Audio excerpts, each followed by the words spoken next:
최근 한 외국인이 한국에 방문했습니다. 그는 한국에서 신기한 경험도 하고 실망스러운 경험도 했으며, 그리고 한국인들이 보여준 선의에 정말 감사했다는 말을 하고 싶다고 하는데요. 위기에 처한 외국인을 도와준 한국인들은 누구이며, 아무리 한국이어도 이런 게 가능했다는 게 놀라웠다고 말하고 있습니다. 과연 한국에서 어떤 일이 있었던 것일지 지금부터 사연 만나보시죠. 안녕하세요. 저는 영상 제작업에 종사하고 있는 매튜라고 합니다. 저는 일을 하면서 동시에 한국 여행을 할 수 있는 행운을 얻었습니다. 그리고 한국 여행 이후 제 생각이 많이 바뀌기도 했습니다. 어쩌면 이 문구 자체가 많은 사람들의 부러움을 받을 수도 있다고 생각이 되네요. 어떻게 이런 게 가능한지 잠시 간단하게 설명을 해드릴까 하는데요. 우선 영상 제작에도 다양한 직군이 존재합니다. 누군가는 촬영을 해야 하고, 누군가는 대본을 작성해 주어야 하죠. 누군가는 컴퓨터 그래픽을 활용한 영상물을 제작하기도 하고요. 제가 전문적으로 하고 있는 분야는 완성된 영상들을 적절한 위치에 배치하고 불필요한 장면들을 잘라내는 일을 합니다. 한편에 영상물이 나오기까지 수많은 사람들의 노고가 필요하며, 그중에 저는 편집의 시작점을 담당하는 사람입니다. 컷을 어떻게 배치하고 어떤 식으로 화면을 전환시키느냐에 따라서 시청자들의 관심을 끌 수 있어서 꽤나 비중 있는 일입니다. 이 일을 시작한 지는 벌써 10년이 넘었습니다. 일반적인 분들이 생각하는 유튜브 영상이나 영화 또는 드라마는 아니고요. 교육적인 목적으로 제작되는 영상물들을 다루고 있습니다. 프리랜서로 생활하고 있는 것은 아니고요. 사실 그동안 사무실에 출근해서 모든 직원들이 같은 공간에서 영상물을 제작했지만, 코로나 사태 이후 저희 업종에는 특히 많은 변화가 있었는데요. 어쩔 수 없이 시행했던 재택근무가 가능했던 것이죠. 그렇다고 해서 업무의 효율이 떨어졌느냐 물으면 꼭 그렇지도 않았습니다. 물론 회사 대표님은 재택근무를 별로 좋아하지 않으셨고, 결국 코로나가 끝나고 다시 회사로 출근해야 했습니다. 하지만 회사 입장에서 업무 효율은 그다지 차이가 없는데, 불필요하게 사무실 비용 및 사무실을 유지해야 하는 비용을 지출해야 할 필요성에 대해서 회의감을 느꼈는지 사무실 규모를 절반 이하로 축소하고, 재택근무가 가능한 인원들은 재택근무를 할 수 있게 해주었습니다. 물론 정기적으로 모여서 회의하는 시간을 필수적으로 가져야 했지만, 덕분에 저는 재택근무의 편리함을 누리고 있습니다. 그러면서 가능해진 것이 해외여행을 하면서 동시에 업무를 할 수 있다는 점이죠. 덕분에 지금까지 수많은 나라들을 다녀왔는데요. 솔직히 말하면 해외에서 여행과 동시에 업무를 하는 것은 정말 쉽지 않은 일입니다. 개발도상국 같은 경우 인터넷 환경이 매우 쾌적하지 않은 것은 물론이고, 늘 제 재산과도 같은 노트북이나 기타 데이터를 보관하고 있는 저장 장치라든지 여러 가지 필수용품들에 대한 안전 자체가 보장되지 않은 것은 물론이고요. 그렇다고 해서 유럽의 선진국들에 방문했을 때도 생각보다 불편한 인터넷 환경, 그리고 역시나 마찬가지로 제 물건들에 대한 안전이 보장되지 않는 그런 요소들이 많았습니다. 그동안 여행하며 한 번도 불행한 일을 겪지 않았냐고 물으면 그건 절대 아닙니다. 스위스에 다녀온 적이 있는데요. 최근 미국 경제의 호황기를 맞아 이제 미국인들에게 스위스도 비싼 나라가 아니게 되었기 때문에 스위스로 놀러가서 업무와 병행하며 관광을 즐긴 적이 있었습니다. 하지만 생각보다 인터넷 환경이 쾌적하지는 않았습니다. 높은 산 때문에 그런지 전파 방해 같은 게 있었다고 느꼈으며, 어떤 호텔은 인터넷 속도가 동남아시아 수준에 불과해서 급하게 다른 곳에 호텔을 잡아야 했던 경험도 있었고요. 그리고 동남아시아에서도 한 번도 당하지 않았던 제 소지품 도난도 발생했던 경험이 있어서 세계에서 가장 선진국쯤으로 알려진 스위스에서도 불편함을 느꼈으니, 이제 다시는 해외여행을 하며 일을 하지 않겠다고 다짐하는 계기가 돼버리기도 했습니다. 그래서 한동안 제 여권을 집안 창고 어딘가에 던져놓았죠. 다시는 해외에 나가지 않겠다고 다짐도 했으니까요. 하지만 이 일을 하면서 세계 각국 전반에 대한 교육성 소개 영상을 제작하게 되었습니다. 나라별 20분 정도의 소개 영상을 제작하는 것인데요. 미국인 입장에서 그 나라에 갔을 때 주의해야 할 점이나 그 나라의 예절, 그리고 그 나라의 식문화 등 오직 미국인의 기준에서 만들어진 영상을 제작하게 되었습니다. 콘센트의 규격부터 해서 물가 수준 및 인프라 수준 등 짧은 시간 안에 최대한 많은 정보를 담은 영상을 만들어야 했습니다. 영상 제작의 목적은 최근 가파르게 상승하고 있는 해외여행 수요를 위해서 노년층들에게 정보를 제공할 목적으로 만들어지는 영상이었습니다. 주로 노년층이 여행을 자주 가는 나라들 20개국 정도에 대한 영상을 만들어야 했습니다. 이때만큼은 사무실에 출근해서 작업을 해야 했습니다. 전달해야 하는 내용이 광범위하고 20개국이나 되는 나라들에 대한 소개 영상을 제작하는 것이라 혼자서 편집을 하기에는 상당히 무리가 있었죠. 그렇게 각 나라들에 대한 영상 제작을 시작했습니다. 저뿐만 아니라 이미 모든 직원이 해외에 체류하며 자신의 업무를 수행했던 적이 많았고 모두들 다양한 경험을 가지고 있었습니다. 그래서 이 영상 작업은 너무나 재미있었는데요. 예를 들어 프랑스에 대한 영상을 제작한다고 하면 미국에는 존재하지 않는 유료 화장실 문화나 그리고 그나마 청결한 곳을 이용할 수 있는 팁이라든지 식당에서 프랑스인 점원들의 불친절한 행동에 대한 문화적 배경 등 처음 그 나라를 방문하는 여행객들에게 소개해줄 좋은 내용들을 담고 있었고 공감 가는 내용들이라서 저희는 영상을 제작하면서도 재미있게 작업을 했습니다. 그러면서 드디어 한국에 대한 영상을 제작할 차례가 다가왔는데요. 많은 사람들은 한국이라는 이야기를 듣자마자 드디어 한국편 제작에 들어간다며 기뻐하더군요. 다들 한마디씩 거들며 맞아, 한국에서는 이랬어. 맞아, 이건 한국이니까 되는 거야 라는 이야기들을 하면서 유독 한국에 대한 반응이 좋았고 재미있어 했습니다. 사실 저는 동남아시아 여행을 시작으로 유럽 여행까지 해봤으나 마지막에 최고 선진국 중 하나로 알려진 스위스에서 불편한 일을 겪고 그 뒤로는 여행을 하지 않았는데요. 스위스에서 그런 일을 겪지 않았다면 한국이나 일본 같은 동아시아에도 여행을 했을 것이지만 그때 여행을 완전히 안 하겠다고 다짐해버리는 바람에 그 나라들에는 가보지 못했거든요. 하지만 동료들로부터 듣게 된 한국 이야기는 정말 흥미가 갔습니다. 모두가 늘 여행 내내 걱정하던 모든 부분이 한국에서는 해소가 되었으며 동시에 우리가 원하던 해외 경험과 업무를 같이 해내는데 한국만한 곳이 없다는 것이죠. 끝내주는 자연경관과 엄청나게 넓게 펼쳐진 지평선을 보고 싶은 사람이라면 한국 여행을 추천하지는 않지만 우리는 직업적인 특성이 있고 그리고 그것을 해결해줄 나라라면 우리 입장에서는 최고의 여행지가 아니겠나는 이야기를 했습니다. 저는 한국에 대해 자세한 이야기가 듣고 싶어서 질문에 질문을 물고 계속해서 한국에 다녀온 사람들에게 질문을 던졌습니다. 처음에는 정성스럽게 대답해주던 동료들이 저에게 이쯤 되면 한국에 한번 다녀오는 게 어떻겠냐는 조언을 해주었습니다. 그리고 더 이상 질문을 하면 대답해주지 않겠다고 했습니다. 여행에 대한 기대감을 죽여버리는 일이고 직접 한국을 경험해도 좋을 것 같다면서 말이죠. 그 이야기를 들었을 때 제가 이미 마음속으로 한국에 가보고 싶다는 마음이 매우 크다는 것을 깨닫게 되었습니다. 그렇게 한국 여행을 계획했습니다. 이번에도 당연히 노트북과 각종 저장 장치들 그리고 추가 모니터까지 준비를 했습니다. 한국에 대한 정보는 영상을 제작하면서 이미 많은 부분 습득한 상태라서 여행에 두려움은 없었습니다. 그리고 가장 안전한 여행 장소라고 이미 영상을 제작하면서 여러 차례 언급했기 때문에 한국으로 가는 발걸음은 더욱 가벼웠습니다. 그리고 한국의 이모저모를 엿볼 수 있었습니다. 우선 저와 같은 직군의 사람이 한국에서 시간을 보낸다면 굉장히 행운이라고 느낄 수 있는 점이 여러 가지 있었습니다. 저는 그간 여러 해외 경험을 통해서 인터넷 환경이 잘 구축되어 있을 것 같이 생긴 아주 대형 건물에 있는 카페에만 방문을 해왔었는데요.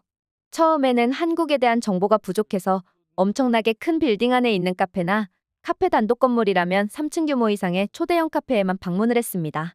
이런 카페에 방문해서 인터넷 환경을 제공받아야 제가 하는 업무 처리가 가능하다고 생각했으니까요. 그리고 역시나 그런 곳에서는 너무나 쾌적한 환경, 쾌적한 사무 환경이 조성되었습니다. 노트북과 휴대용 모니터 20인치짜리를 옆에 세워놓고 작업을 하느라 모든 사람들의 눈총을 받아야 하기는 했습니다. 물론 저에게 직접적으로 와서 뭐 하는 거냐며 말하는 사람은 없었습니다. 저도 분위기를 보아하니 제 행동이 조금 과하다는 것을 느끼게 되기도 했습니다. 간단한 작업을 하기 위해서 노트북을 가지고 오는 사람은 많았지만 이렇게 업무 환경을 조성해버리는 사람은 없었거든요. 그러다가 저는 엄청난 정보를 듣게 되었습니다. 한국에는 저와 같은 사람들을 위해서 카페 형식으로 만들어진 스터디 카페라는 장소가 있었다는 것을요. 이런 정보는 제가 한국 관련 영상을 만들 때 몰랐던 사실인데요. 아무래도 노년층을 대상으로 만드는 영상이었다 보니 이런 정보들이 빠져 있었던 것입니다. 그래서 스터디 카페에 방문해서 집중이 필요한 시간에 적극적으로 활용했으며 그렇지 않고 간단한 이메일 업무나 서류 업무를 해야 할 때는 카페에 들러 노트북만 사용해서 간편하게 업무를 완성할 수 있었습니다. 그리고 한 가지 더 놀라운 사실은 한국에서는 길거리에 지나다니다가 보이는 아주 작은 카페에 들어가더라도 인터넷 환경에서는 아무런 차이를 느끼지 못했습니다. 일반적으로 인터넷 속도로 부의 척도를 가르고는 하는 한국을 제외한 모든 나라들과 다르게 한국에서는 어디 어느 장소나 똑같이 고속 인터넷을 사용할 수 있다는 사실을 알았습니다. 유럽의 선진국이라고 불리우는 모든 나라들도 예외 없이 초고속 인터넷망과 저속 인터넷망이 동시에 사용되고 있고 그 속도 차이는 엄청나지만 요금으로 인해서 등급을 세분화해 놓았던 것과 비교해서 한국에서는 외국인인 저도 고속 인터넷 환경을 마음대로 누릴 수 있었습니다. 그래서 미국에서 업무하는 것처럼 쾌적한 환경 속에 있었으며 이것은 분명히 한국의 장점이었습니다. 한국에 다녀와 본 경험이 있는 동료들이 말했던 것처럼 말이죠. 그리고 당연히 한국이라는 나라의 이국적인 모습을 보면서 눈이 즐거웠던 것도 있습니다. 한국은 어디를 가나 한국 특유의 분위기가 있고 그 분위기는 매우 묘한 매력을 줍니다. 게다가 서울 시내에는 과거 한국의 모습을 잘 보존해 놓은 거리도 있으니 21세기의 디지털 세대의 문물들을 경험하다가 한순간에 과거로 여행을 가는 듯한 기분을 주는 한국의 모습은 너무나 매력적이었습니다. 특히 깊게 신경 써야 하고 한 컷 한 컷 집중해서 편집 업무를 하다가 잠시 타임머신을 타고 과거로 가는 여행은 모든 스트레스를 날려줄 만큼 너무나 좋았습니다. 제가 해외를 돌아다니면서 작업했던 그 어떤 결과물보다 한국에서 작업했던 내용이 깔끔하게 나온 것 같기도 했고요. 그리고 저는 한국의 촘촘한 지하철 시스템을 이용해서 서울 밖에 여행도 거침없이 다녔습니다. 한국에서는 할 거리가 정말 많았는데요. 제가 흥미롭게 봤던 것은 한국에서 제공되고 있는 합법적인 도박 경주마 대회장에 가본 일입니다. 가족끼리 왔다면 승마 체험 등 여러 가지 프로그램이 제공되고 있는 것 같았지만 남자 혼자 왔는데 재미삼아 도박을 해야 하는 것은 어쩌면 필수 코스일 수도 있죠. 라스베가스에 간다면 카지노에 들르듯 한국에서는 경마를 해보기로 했습니다. 물론 고액의 금액을 베팅하는 것이 아니라 한국의 도박 문화가 어떤지 궁금하기도 했고 소소하게 돈을 벌게 된다면 그것으로 여행 경비에 충당할 생각으로 말이죠. 그리고 저처럼 초심자에게 게임 방식에 대해서 친절하게 설명해주는 부스가 있어서 그곳에서 게임 방법에 대해서 배웠고 한동안 그 경마장에 머물며 한국 사람들과 섞여서 소리도 질러보고 돈도 잃어보고 어떨 때는 제가 고른 베팅이 맞아들어서 몇 배의 돈을 따보기도 했습니다. 결과적으로는 돈을 잃었습니다. 그리고 비가 올 듯 말 듯 불안했던 날씨는 결국 사고를 치고 말았습니다. 비가 내리기 시작했습니다. 그런데 경주는 중단되지 않았습니다. 제 개인적인 생각으로는 비가 오면 말과 기수의 안전을 위해서 경기를 중단하는 게 옳다고 생각하는 입장이라서 경마장에서 빠져나가기로 했습니다. 한국에서 처음 실망한 점은 이 부분이었습니다. 비가 오면 이런 경기는 중단되어야 한다고 생각하고 그것이 인권 및 동물권에 맞는 행위라고 생각합니다. 제가 관여할 일은 아니지만 그래도 그런 뜻에 동참하고자 경주를 더 관람하지 않기로 했습니다. 하지만 저는 우직한 미국인이죠. 비가 와도 우산 같은 건 쓰지 않고 웬만하면 맞고 다니는 사람인데 주변 한국인들은 모두가 우산을 쓰고 여유롭게 빗길을 걷고 있었습니다. 평소 같으면 우산 따위를 안 쓰더라도 천천히 걸어갔을 테지만 제 가방에는 노트북과 전자기기들이 담아져 있었고 비를 피해서 빠르게 이동해야 했습니다. 왔던 길을 되돌아가면 지하철역이 나왔던 것을 기억해서 그곳으로 들어가기 위해 열심히 달렸습니다. 하지만 몇 시간 만에 다시 그곳으로 찾아가려고 하니 길을 잃게 되었습니다. 길을 잃는 줄도 모르고 빠른 걸음으로 계속 걸어나갔습니다. 주변에는 늘 인파가 꽤나 있었기 때문에 내가 틀린 방향으로 가고 있다는 것을 몰랐지만 어느새 보니 주변에 나 혼자만 있고 어느 한적한 주택가로 들어와 버린 것 같았습니다. 그 집에 거주하는 사람들과 만난다면 길을 묻고 싶었지만 미국의 주택들과 다르게 한국의 주택들은 마당이 없고 사람들이 집 안에 있는지 없는지를 알 수 없어서 물어보는 걸 포기해야 했죠. 빗줄기는 거세졌고 가방 안에 있는 전자제품들이 걱정되기 시작했습니다. 일단 3층짜리 건물의 1층의 주차장으로 꾸며져 있는 건물 안에 들어가서 비를 피했습니다. 그제서야 패닉에서 벗어날 수 있었고 지도를 켜볼 생각을 했습니다. 지도를 켜서 보니 제가 지하철역과는 완전히 다른 방향으로 와버린 사실을 알았습니다. 그곳에서 택시라도 잡아타고 싶었지만 차량 통행도 거의 없는 곳이더군요. 완전히 외진 곳이었습니다. 그럼에도 불구하고 건물들은 세련되고 쾌적한 마을 같아서 길을 잃는 동안 눈치를 못 챘다는 사실이 조금은 억울했습니다. 해외에서 지도 없이 감각에 의존해서 길을 찾는 행위는 역시나 이렇게 위험합니다. 그리고 빗줄기는 너무 거세져서 저는 절대로 밖으로 걸어나갈 수 없다는 사실을 깨달았습니다. 전자제품들만 아니었으면 한국에서 이렇게 비를 맞으면서 길을 찾는 것도 낭만이 있는 여행이라고 생각했겠지만 그럴 상황이 아니었습니다. 핸드폰을 열어 제가 있는 곳의 날씨를 조회해보니 하루 종일 비 예보가 있더군요. 한국같이 반도 국가들은 날씨를 예측하기에 어렵고 기껏 해놓은 예측이 틀리는 게 빈번하지만 제가 알기로 한국의 기술력이면 한국의 일기예보는 상당히 신뢰가 있는 수준이기 때문에 저는 더 좌절할 수밖에 없었습니다. 도움이 절실했습니다. 지나가는 차들에게 엄지손가락을 내밀며 도와달라는 신호를 보내봤지만 안타깝게 아무도 저를 도와주지 않았습니다. 이해합니다. 한국에서 히치하이킹 문화는 없는 것으로 알고 있고 누가 비에 다 젖은 사람을 도와주겠습니까? 결국 저는 긴급 전화를 걸어 도움을 요청했습니다. 솔직히 반신반의했습니다. 제가 한국에 관해 소개하는 영상을 만들 때 한국의 경찰들에게 도움을 요청하는 것을 주저하지 말라는 내용도 있었고, 한국에서는 공권력의 가동 범위가 미국보다는 더 넓은 편이며 사소한 도움 요청도 무시하지 않는다는 내용으로 영상을 만들었지만 이런 상황에서도 과연 될까? 라는 의심이 들었던 것이 사실입니다. 저는 긴급 전화를 걸었으며 천천히 나의 상황을 설명했습니다. 상담원은 잠시만 기다려달라고 말하고 곧바로 영어가 유창한 다른 사람에게 연결이 되었습니다. 저는 다시 한번 나의 상황을 설명했고 그는 저의 핸드폰 GPS를 강제로 켜겠다고 말하며 그곳에서 대기하고 있으라는 말을 했습니다. 짧은 통화가 끝났고 5분 뒤 한국의 경찰차가 모습을 드러냈습니다. 그들은 저를 도와주었으며 저는 그들에게 연신 감사하다는 말을 전했습니다. 그들은 시내에 있는 파란색 지하철 라인으로 저를 데려다 주었고 그들에게 뭐라도 대접하고 싶었지만 그럴 만한 상황이 아니었습니다. 저는 그들에게 소속이 어디인지 물었고 그들의 사무실이 어디 있는지 파악을 했습니다.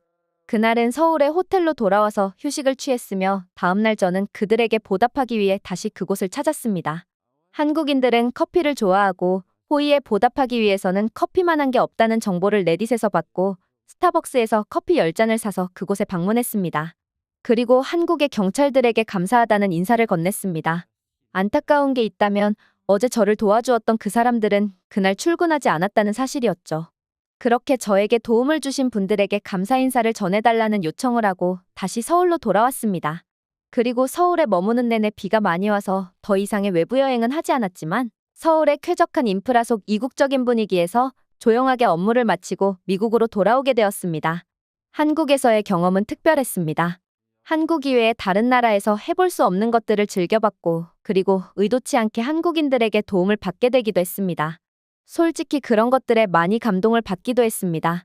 그리고 저는 한국에서의 경험을 바탕으로 제 여권을 더 사용해보기로 했습니다.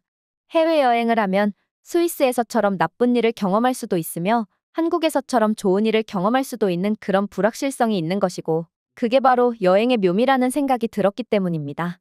제 생각을 바꾸게 해준 한국과 그리고 위기의 순간에서 저를 도와준 한국인들에게 감사 인사를 다시 한번 드리고 싶습니다.